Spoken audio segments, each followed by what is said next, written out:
Listo, ahora sí. Bien, entonces, recién dijimos que cómo obtener los ésteres sulfonato y las sulfonamidas. Ahora vamos a ver cuál es la utilidad. ¿Se acuerdan cuando nosotros vimos en Orgánica 1 que estuvimos estudiando los grupos salientes y dijimos el mejor grupo saliente de todos es el tosilato? Pero en realidad no escribíamos al tosilato porque en ese momento no lo conocíamos al tosilato. En realidad ahora sí lo vamos a conocer, al famoso tosilato. Entonces, el cloruro de para-toluensulfonilo, este que está acá, tratado con un alcohol, en piridina como solvente, da lo que es el éster tosilato, más ácido clorhídrico. Estos tosilatos, ¿se acuerdan? Nosotros decíamos, son el mejor grupo saliente de todos porque estabilizan mejor la carga negativa, obviamente acá tienen la carga negativa, y esa carga negativa que ustedes tienen en ese tosilato se estabiliza con el anillo aromático y entonces es un excelente grupo saliente. Bueno, vamos a ver ahora los ésteres sulfato, o sea, los ésteres. Cuando nosotros tenemos el ácido sulfúrico y lo tratamos con un alcohol, como en este caso el metanol, tenemos lo que llamamos sulfato de metilo, ¿verdad? Porque fíjense que esto no deja de ser la estructura de un sulfato de metilo. Ustedes lo llamarían por ahí sulfato ácido, pero nosotros lo llamamos sulfato de metilo porque cuando tienen los dos metilos se llama sulfato de dimetilo. Y en ese caso es un diéster. Son muy utilizados en química orgánica, tanto el sulfato de metilo como el sulfato de dimetilo como agentes alquilantes. Bueno, sobre todo los de di-alquilo. Entonces, bueno, acá tenemos un ejemplo donde cómo vamos a alquilar este fenol con un sulfato de dimetilo. Y obtengo como resultado el éter metílico. Y este anión que es sumamente estable y entonces es un excelente grupo saliente. Fíjense cómo se estabiliza este anión por resonancia. Bien. Nosotros nombramos otros dos ácidos, aparte del sulfónico, el ácido sulfénico y el ácido sulfínico. Entonces, vamos a ver si los podemos obtener y cómo. En el caso de los ácidos sulfénicos, que son estos que están acá, donde tienen RSOH, son muy inestables, entonces generalmente directamente no se aíslan. Si uno tiene que hacer una reacción y necesita un ácido sulfénico, lo preparará in situ y trabajará de esa manera. Pero son muy inestables, no se pueden aislar por lo general. Los ácidos sulfínicos no son muy estables, que digamos, pero si yo los convierto en los cloruros o en las amidas, sí lo son. Entonces, ¿cómo obtengo un ácido? Los ácidos sulfínicos. Los sulfénicos son inestables siempre, repito, porque nombré dos veces los mismos. Los sulfénicos son inestables siempre.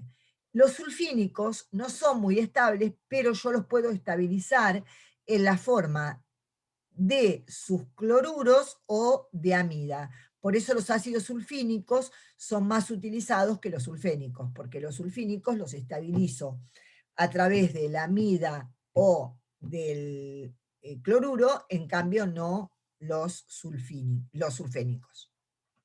Les parece un juego de palabras, ¿no? Sulfénicos y sulfínicos. Bueno, recordemos que el estado más oxidado es el sulfínico y son los que yo puedo estabilizar. Bien, ¿cómo obtengo un ácido sulfínico? A partir de un reactivo de Grignard y dióxido de azufre. En éter obtengo el ácido sulfínico. Ese también lo puedo obtener si yo ya tengo el cloruro del ácido sulfínico, que dijimos que es estable.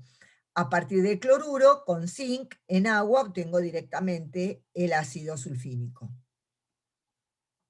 Nada más de los ácidos sulfénicos y sulfínicos. Ahora vamos a pasar a los sulfóxidos y a las sulfonas. ¿Cómo se obtienen? Entonces veamos. Yo parto de un sulfuro, lo oxido con agua oxigenada o con periodato de sodio, y lo que voy a obtener es un sulfóxido. Ahora, si ese sulfóxido yo lo vuelvo a tratar en exceso con agua, acá tengo que ser muy cuidadosa, esta reacción ya la habíamos visto, me parece. Si yo pongo un solo equivalente, me quedo en el sulfóxido, pero si pongo en exceso, paso a la sulfona. Y si directamente el sulfuro lo trato con un oxidante fuerte, en lugar de tratarlo con agua oxigenada, lo trato con permanganato, por ejemplo, obtengo directamente la sulfona. ¿Mm? O sea que la forma de parar en el sulfóxido es solamente con un equivalente de agua oxigenada. Tanto los sulfóxidos como las sulfonas se pueden reducir a sulfuros en presencia de tetrahidruro de aluminio y litio, cualquiera de los dos.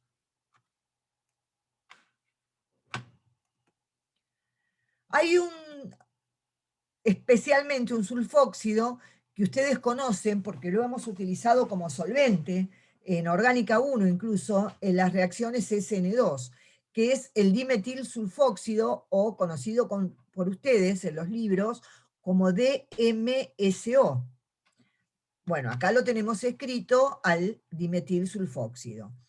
¿Cómo se prepara? En la industria se prepara por oxidación del sulfuro de dimetilo con aire simplemente, utilizando dióxido de nitrógeno como catalizador. Tiene unas particularidades el dimetilsulfóxido, por eso es tan importante su uso en el laboratorio de química orgánica.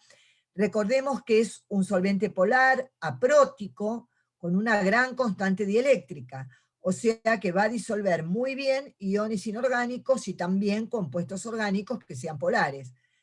Tiene el problema cuando yo lo estoy utilizando, por eso nosotros siempre le decimos en el laboratorio que tienen que utilizar guantes porque se absorbe rápidamente por la piel.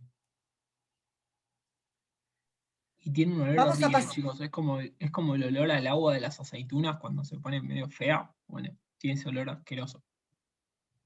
Sí, es horrible. Lo que pasa es que es buen solvente, ¿qué vamos a hacer? ¿Viste? A veces uno tiene que resignar ese tipo de cosas y utilizarlos igual. No siempre vamos a tener preparación de éteres con olor a banana, con olor a rosas, a jazmines, etcétera, ¿no? Por eso son muy lindos cuando cursan experimentales 1, la preparación de ésteres, porque siempre tienen unos olores, les buscamos olores agradables y huelen, en el laboratorio de todo un olorcito a banana. Me asusta pensar exactamente lo mismo que vos. Les iba a decir que si cursaban, si hacían la orientación orgánica en experimentales, iban a sentir olores lindos. Sí, pero bueno, siempre hacemos lo mismo, ¿viste, Diego? Incluso los WhatsApp. Es terrible para vos. Bien, vamos a ver ahora los compuestos tiocarbonílicos. En general, estos compuestos tiocarbonílicos no son muy estables y no son tan importantes desde el punto de vista químico. Sí son muy interesantes desde el punto de vista del estudio de su estructura y de los posibles equilibrios que puede haber. Por ejemplo, el ácido tioacético prácticamente existe en la forma enólica de este ácido, o sea, como tiol. Las tioamidas y los ditioésteres son estables, son bastante estables. Estas son las tioamidas, que también las tioamidas es muy interesante estudiar el equilibrio cetoenólico para ver, tanto en fase gaseosa como en solución, la diferencia que hay entre la forma ceto y la forma enólica. Acá voy a tirar una cosa para Diego nada más, que está muy interesante. Nosotros hemos hecho exhaustivamente el estudio en fase gaseosa de las tioamidas, pero nunca se hizo el estudio en solución. Eso quería aclarar. Las tioamidas se preparan a partir de las amidas por acción del pentasulfuro de fósforo. Y entonces directamente obtengo la tioamida. Las tiocetonas y los tioaldehídos generalmente son inestables y tienden a dimerizar o polimerizar. Yo trabajé mucho con estos compuestos carbonílico sí es así, hay que ser muy cuidadosos. Bueno, acá hemos terminado con los compuestos del azufre, por lo menos un pantallazo de las reacciones más importantes y la obtención de los compuestos tiocarbonílicos. El resto ustedes lo van a complementar con la lectura de los libros y con los seminarios. Ahora vamos a pasar a ver los compuestos orgánicos que tienen fósforo. Y vamos a ver las similitudes con el nitrógeno, dado que nitrógeno y fósforo se encuentran en el mismo grupo de la tabla periódica. Entonces vamos a encontrar muchas semejanzas entre los compuestos del fósforo y los compuestos del nitrógeno, pero también vamos a encontrar diferencias. ¿Por qué? Porque el fósforo tiene accesibles los orbitales D, y además es más grande, más polarizable y más electropositivo que el nitrógeno, porque está más abajo en la tabla periódica. Recuerden cómo varía la electronegatividad según la escala de Pauli. Bueno, los compuestos del fósforo trivalente y los aniones de fósforo son mejores nucleófilos otra vez que los análogos del nitrógeno. Esto nosotros, la nucleofilia ya la habíamos estudiado, pero lo volvemos a repetir porque nunca está de más. Vamos a ver las propiedades generales y la mayoría de los compuestos que podemos tener con el fósforo de la misma manera que lo hemos hecho con el azufre. La coordinación del nitrógeno va a estar limitada a 4, ustedes ya saben, a lo sumo pueden tener una sal de amonio cuaternaria, mientras que el fósforo puede llegar a 5 o 6, por lo que puede extender su octeto. El fósforo entonces va a presentar estados de oxidación desde -3 hasta +5. Con estado de oxidación -3 vamos a tener la fosfina, que fíjense que son parecidos, es parecida al amoníaco la fosfina. También vamos a poder tener alquilfosfinas, hasta trialquilfosfinas, o sales de trialquilfosfonio, donde tenemos el fósforo con todos los grupos alquinos posibles. Estas sales son análogas a las sales de amonio, cuaternarias. Con número de oxidación -1 vamos a tener el óxido de fosfina. Bueno, con número de oxidación 0, nada de parte del fósforo elemental. Con número de oxidación +1 vamos a tener los ácidos fosfénicos. Fíjense que se parece al ácido sulfénico, nada más que tienen en el medio, en lugar de un azufre, un fósforo. Acá tenemos, con número de oxidación +3, tenemos el ácido fosfónico y los ésteres fosfito. Y con número de oxidación +5 vamos a tener los ésteres fosfatos, como tenemos en química inorgánica el pentóxido de difósforo. Vamos a comenzar por hablar un ratito de las fosfinas. Las fosfinas se nombran con el radical correspondiente y la terminación fosfina. Así tenemos la etilfosfina, la di-N-butilfosfina, la trifenilfosfina, muy conocida por ustedes por una de las reacciones más importantes que vamos a ver del fósforo, que era la reacción de, a ver quién me lo dice, ¿en qué reacción utilizamos la trifenilfosfina? ¿Cómo? Witting. Wittig, muy bien, Araceli, en la reacción de Wittig. Bien, estudiando la fosfina, fíjense que el ángulo de enlace es de 93 grados, ¿no es cierto? Este es el ángulo, es 93 grados el ángulo entre hidrógeno e hidrógeno, y el ángulo carbono-fósforo-carbono, bueno, acá lo tienen puesto. La fosfina, a diferencia del amoníaco, es prácticamente insoluble en agua y es mucho menos básica que el amoníaco, lo cual está bien, digamos, de acuerdo a lo que venimos hablando, ¿verdad? Las fosfinas son más nucleófilas, lo cual también viene acorde con lo que venimos hablando, que las aminos análogas. Acá tienen un esquemita donde vemos hacia dónde aumenta la nucleofilia, que en el caso de tener la fosfina, una fosfina sustituida con un R, una alquilfosfina, una dialquilfosfina o una trialquilfosfina, cómo va aumentando la nucleofilia. Las fosfinas entonces, otra vez, son menos básicas que las aminas. Entonces acá lo que tenemos son los pK de diferentes fosfinas para que ustedes puedan observar y compararlos con las aminas. Por ejemplo, acá marqué para comparar esta fosfina, que es la dimetilfosfina, con la dimetilamina. El pK de la dimetilfosfina es 3,91 y el de la dimetilamina es 10,73.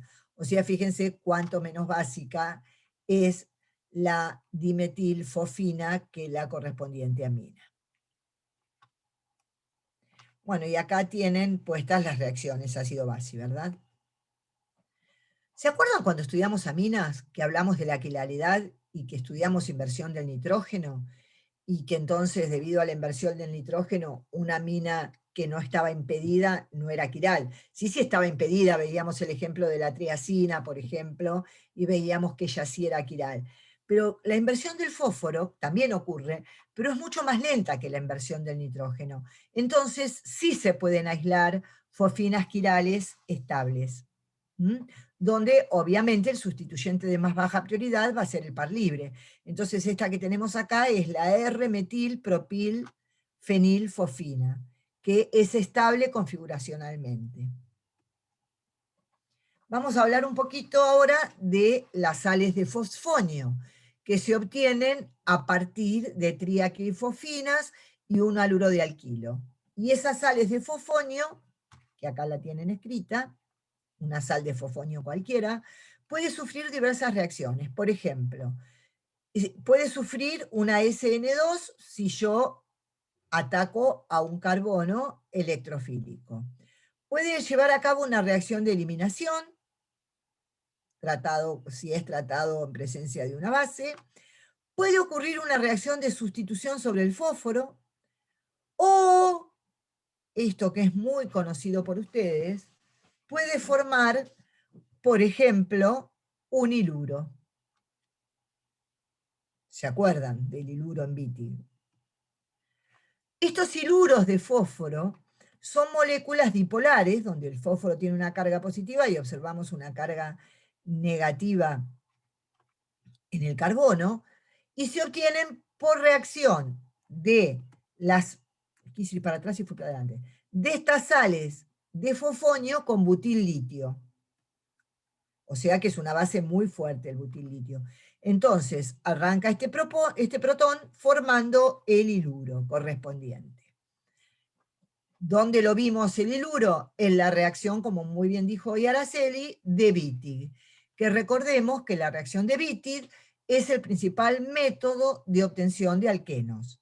Entonces, es la reacción entre un compuesto carbonílico y un iluro de fósforo para obtener un alqueno. Fíjense, acá tienen marcado con R lo que proviene del compuesto carbón, es con R, con verde, lo que proviene del compuesto carbonílico, y con negro lo que proviene del iluro. Entonces, lo primero que tenemos que hacer para llevar a cabo una reacción de Wittig es la formación del iluro, partiendo de la trifenilfosfina y un halogenuro de alquilo. Ustedes tienen una pregunta en el seminario que es, ¿qué pasa si en lugar de trifenilfosfina utilizan trimetilfosfina? Se los dejo para ustedes porque lo tienen que pensar ustedes. Bien, entonces, una vez que obtengo el haluro de alquil trifenilfosfonio, cuando trato la trifenilfosfina con el halogenuro de alquilo, trato con butil litio, arranco el protón y formo el iluro, que se estabiliza por resonancia. Una vez que formé el iluro ataca al carbono carbonílico, que es altamente electrofílico, formando este intermediario, que se acuerdan, no sé si le habíamos puesto nombre, pero se llama betaína, donde ustedes tienen próximas esta carga negativa y la carga positiva del fósforo. Entonces se forma lo que se llama oxafosfoetano, donde este oxígeno por su carga negativa ataca al fósforo positivo y se forma este anillo de 4 miembros, que rápidamente se rompe formando el alqueno y el óxido correspondiente. ¿Por qué es importante esta reacción? Bueno, es importante por método de obtención de alquenos, y la fuerza impulsora para que ocurra esta reacción es la formación del producto neutro estable que se forma. Vamos a ver ahora los ésteres fosfato. ¿Cómo se forman? Por reacción de un alcohol con un ácido. Por ejemplo, el ácido fosfórico con el metanol forma un fosfato de metilo. En presencia de otra molécula de alcohol, igual que pasaba con el sulfúrico, forma el fosfato de dimetilo, pero puedo llegar hasta el fosfato de trimetilo, en este caso del ácido fosfórico, ¿verdad? En el caso del azufre llegaba el sulfato de dimetilo. Acá puedo llegar al fosfato de trimetilo. Bueno, los mono y diésteres, ojo, del ácido fosfórico, o sea, los fosfatos, mono y disustituidos, son más ácidos que el ácido fosfórico. Fíjense los pK, ¿no? Este es el fosfato de... Estas son las constantes del ácido fosfórico, ¿no? pK1, pK2 y pK3. Y miren el pK del fosfato de metilo y el fosfato de metilo. Ustedes estudien y traten de explicar por qué sucede esto. Pregunta que se las dejo a ustedes. Ésteres fosfito. Bien, acá dice, porque en varios libros dice lo mismo, que no hay una certeza acerca de la estructura del ácido fosforoso y de sus ésteres. Nosotros lo podemos escribir de esta manera al ácido fosforoso y lo mismo con los correspondientes fosfitos. Se han hecho estudios de resonancia magnética nuclear y se demostró que las estructuras con fósforo con 5 son las correctas. O sea, las correctas serían esta, no esta y esta. Los fosfitos de trialquilo se van a obtener por reacción con pentacloruro de fósforo, tricloruro de fósforo con alcohol y piridina. Bueno, y por último, una reacción muy importante que se lleva a cabo entre un halogenuro de alquilo y un fosfito de trialquilo es la que se conoce como reacción de Arbuzov. Esta reacción es para obtener ésteres fosfonatos. Entonces, un halogenuro de alquilo con un fosfito de trialquilo forma el intermediario correspondiente, que es la sal correspondiente, y luego da un fosfonato, un éster fosfonato. Si el halogenuro de alquilo es más reactivo, el que se forma otro halogenuro de alquilo. Si este es más reactivo que el inicial, se van a obtener mezclas de productos. Bueno, y muy cortito el teórico de fósforo y nitrógeno, se darán cuenta. Aquí ha terminado. Si tienen alguna pregunta, no sé si habrán venido leyendo algo o no, pero no importa, si no leyeron nada, traten de leer para el viernes, que es el momento que tienen que hacer el seminario, y traten, como siempre yo les aconsejo, de resolver el seminario.